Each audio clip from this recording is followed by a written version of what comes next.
જય માતાજી મિત્રો, આજે આપણે સાલમ પાક બનાવીશું। પહેલા દૂધને ઉકાળવા મૂકશું। દૂધ બરાબર ઉકળે એટલે એની અંદર ખજૂર નાખશું। પછી આ બધા મસાલા છે પછી નાખવાના છે। દૂધને એકદમ ગરમ કરવાનું છે। એકદમ માવો બનાવવાનો છે। ધીમે ધીમે ધીમે દૂધ જાડું થશે।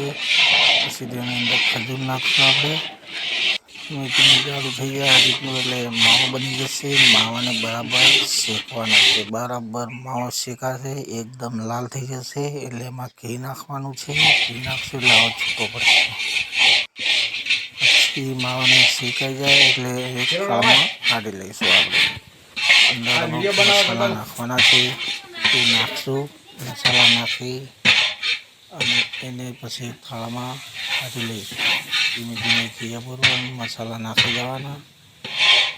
પછી મસાલા નાખીને બધું એકદમ સરસ મિક્સ થઈ જાય ઘી ને મસાલા બધું એટલે આપણે એને ઉતારીને એક થાળમાં કાઢી લઈશું।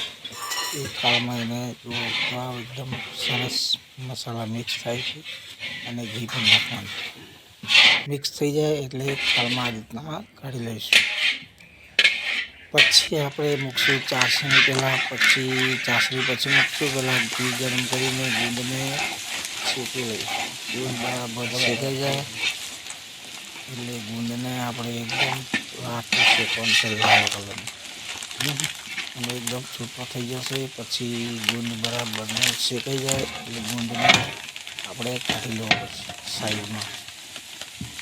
ગુંદ બરાબર શેકાઈ જાય તમે મિત્રો જોઈ શકો છો। ગુંદને આવી રીતના ધીમે ધીમે નાખીને શેકવાનું નકે પછી કચ્છા થઈ જશે। પછી એને ગુંદ શેકાઈ જાય લાલ થઈ જાય એટલે કાઢી અને પછી ચાસણી મૂકશું આપણે ખાંડની ચાસણી મૂકીશું।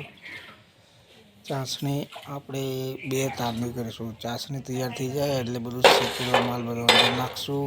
અંદર નાખીને બરાબર મિક્સ કરી બરાબર મિક્સ થઈ જાય એટલે શેકેલો તો એ પણ નાખવાનો। બીજા મસાલા નાખવાના। પછી આ રીતે ઠંડો કરવાનો અને પછી પતરાળીમાં ઠારી નાખવાનો એટલે આપણો સાલમ પાક તૈયાર।